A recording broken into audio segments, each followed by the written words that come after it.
عدل کا قیام ہے.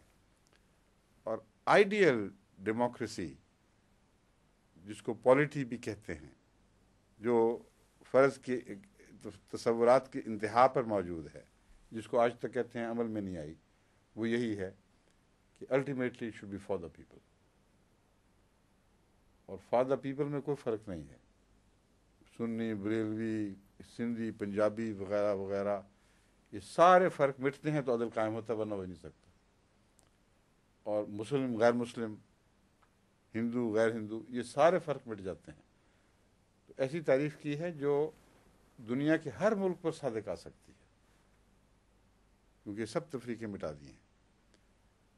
یہ ہے اصل حکومت جو اسلام نے پیش کی ہے. شریعت کی حکومت بتائیں کہاں لکھی ہوئی ہے؟ اذا حکمتم، جہاں بھی آیا ہے وہاں عدل کا ذکر آیا ہے، حکومت کے مضمون کے ساتھ عدل کو باندھا ہے. اور عدل مذہب میں تفریق کے ساتھ اکٹھا پنپ ہی نہیں سکتا. اگر ایک مذہب کے حقوق زیادہ ہیں، دوسرے کے کم ہیں، ایک مذہب اپنے آپ کو دوسرے پر زبردستی ٹھونس سکتا ہے، تو وہاں عدل اٹھ گیا. اس لیے عدل اس پیمانے کو کہتے ہیں جو ملک کے تمام باشندوں پر یکساں اطلاق پائے اور کسی زاویے سے بھی اس کو ظالمانہ قرار نہ دیا جا سکے. ٹھیک ہے، یہ سمجھ آ گئی؟ یا کچھ اور بات پوچھنے والی ہے ابھی آپ کے چہرے پہ ایک سوال چھوٹا سا، جیسے مکھی سے مکھی بہ جاتی ہے کسی کسی کا، اس کا کہیں آیا ہوا ہے آپ کے ایک سایہ سا. ہاں آپ نے سمجھا دیا، میں سوال بتا دوں تو کیا تھا؟ نہیں، سوال اگر بتا دیا میں جواب، تو پھر کیا ضرورت ہے بتانے کی؟ آپ کہہ رہے ہیں کہ دماغ میں بات تھی نہیں، تھوڑی سی. اب کیا ہے، اب سوال کچھ چھوٹا سا جو باقی وہ کیا ہے وہ بتائیں. یہ پوچھنا تھا حضور، ہاں دیکھیں، جماعت احمدیہ نے عالمگیر نظام جماعت قائم کیا ہوا ہے، تو یہ اس کے برعکس ہے کہ کس کے برعکس ہے؟ جو یہ آیت نعوذ باللہ من ذلک. آیت کی نہیں کہ اس لیے تو میں کہہ رہا تھا حضور آپ سمجھا دیے تو میرا تو کوشچن انویلڈ ہو گیا اب تو آلریڈی. نہیں، یہ کوشچن ہے، یہ سمجھنے والا ہے. یہ ابھی تک پہلے سمجھ آئے گی تو انویلڈ کریں گے، اس کے بعد کس طرح کہہ دیں گے ہم اس کو انویلڈ. نہیں، وہ مکھی سے مراد ہے کہ کبھی کوئی ہلکا سا ایک سایہ سا آتا ہے، اس سے آدمی پہچان لیتا ہے کہ ابھی کوئی بات حل طلب ہے. ہاں، ٹوئنکل سی چھوٹی سی ایک چھوٹی سی بات جو میں عرفان نے ہمیں بتائی تھی، مجھے یہ یاد ہے. وہ یہ تھی کہ اس لیے عالمگیر اور حکومت معین نہیں کیا تھا کہ ہر جگہ کے لوگ مختلف ہوتے ہیں، ان کے معیار سوچنے کا معیار الگ. نہیں، وہ ایک اور بات تھی. یہ اصل بات ہے جو اب آپ بیان کرنا چاہتے ہیں. میں نے یہ بھی کہا تھا کہ یہ ضروری نہیں ہے کہیں بھی اسلام میں کہ اسلام کی ایک حکومت ہو، کیونکہ اسلام تو سب دنیا کا مذہب ہے اور ہر جگہ پھیلے گا، اور اس کے پھیلاؤ کا جو عرصہ ہے وہ بھی پھیلا ہوا ہے بعض دفعہ سینکڑوں سال پر.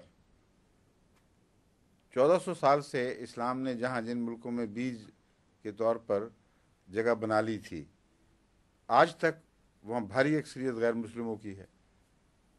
تو ایک اسلامی حکومت کا تصور بالکل جھوٹا اور بے معنی ہے، کہیں بھی موجود نہیں ہے.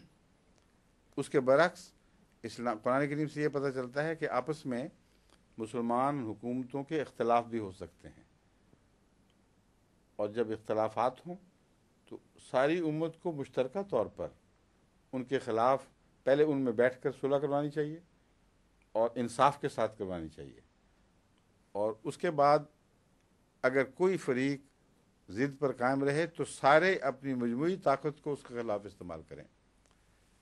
یہاں ایک اسٹیٹ اور اسٹیٹ کے اندر فساد کا ذکر ہی کوئی نہیں ہے.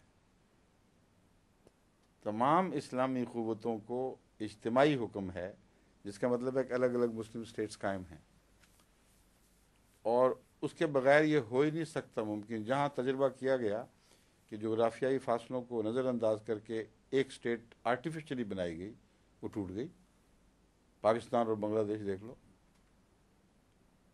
اور جو نیکسٹ ڈور تھی، جو کہتے ہیں کہ سب سے زیادہ متشدد اسلام کی قائل ہے، وہ تو ساری تاریخ میں جب سے پاکستان بنا پاکستان کی دشمنی رہی ہے اس حکومت.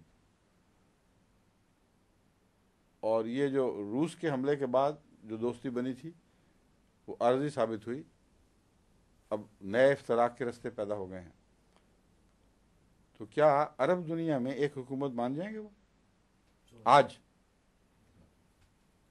کیا عراق سعودیہ کے سامنے سر جھکا دے گا؟ یا سعودیہ عراق کے سامنے سر جھکا دے گا اسلام کی وحدت کے نام پر؟ تو جو ان کی فطرت بتا رہی ہے کہ جھوٹا تصور ہے، یہ ہو ہی نہیں سکتا، اس کے قائل ہیں. اور ایک وقت میں اسلامی حکومت دوسری قائم ہو سکتی ہے، یہ ناجائز یا ناممکن نہیں ہے. اس کی سب سے اہم مثال حضرت علی رضی اللہ تعالیٰ عنہ کے زمانے میں معاویہ کی حکومت ہے.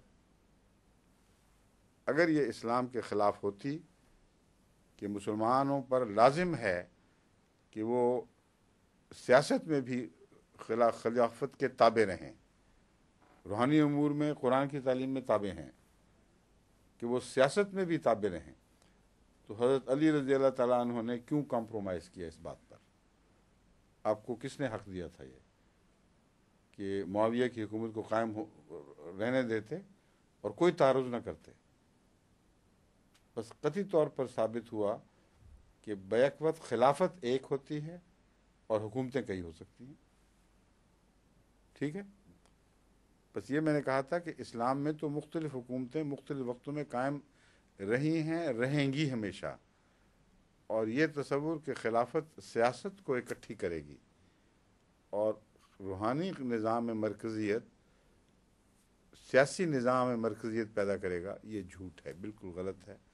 نہ اللہ کا منشا ہے، نہ اس کی کوئی دلیل قرآن میں موجود ہے.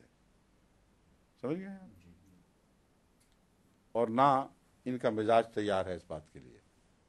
کر کے دیکھ لیں. اب جو خلیفہ کہتے ہیں نا بنا، ایک اور بھی بات ہے، وہ سیاسی سربراہ ہوگا کہ نہیں سب کا؟ اگر ہوگا تو یہ سارے انڈونیشیا، پاکستان، سعودی حکومت اور دوسرے موراکو وغیرہ کے المغرب کے لوگ، یہ سارے اپنے سیاسی آئیڈینٹی کو کھو دیں گے اور ایک خلیفہ کی سیاسی اطاعت کریں گے. اگر کریں گے تو وہ خلیفہ کس ملک کا ہوگا؟ پاکستان کا ہوگا، انڈونیشیا کا، یا ملائیشیا کا، یا موراکو کا، یا سعودیہ کا، یا سیریا کا؟ کہاں سے چنیں گے؟ اور اگر وہ فرق ہو جائے گا روحانی اور دینی خلافت کا، تو یہ ان کا جو مسلک بنا بیٹھے ہیں اس کو تو اڑا دیا نا، ہاتھ سے نکال دیا. اور روحانی خلافت ڈیموکریسی پیدا کر ہی نہیں سکتی. ایک نہیں ہے نقص، تو نقصوں سے بھرا پڑا ہے معاملہ سارا. سمائیے اب ہوگی وضاحت. اب دیکھیں مکھی کوئی نہیں چاہیے. ماشاء اللہ بشاشت آ گئی ہے اللہ کے فضل سے. ٹھیک ہے، جزاک اللہ.